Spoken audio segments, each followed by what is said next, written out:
So ini sudah kita flush guna produk daripada Protect Engine Plus Sudah kita tuang, sudah 10 minit. Okey. Sudah 10 minit. Ini pun motor oil juga tapi banyak maintenance mau bikin.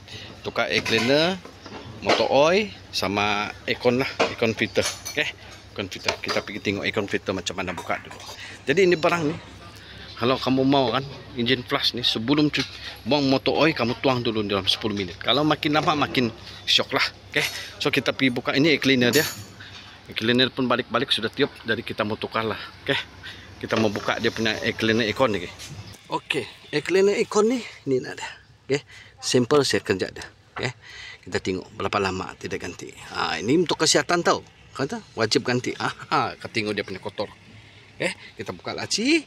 Tidak perlu pakai screwdriver, tidak perlu pakai spanar. Okey. So ini dia. Nampak? Kotor. Okey. Ini penting teman-teman. Mau tukar juga nih. Ini dia begini situ. Okey, tutup balik. Okey, nanti kita pergi cari dia. Okey, teman-teman.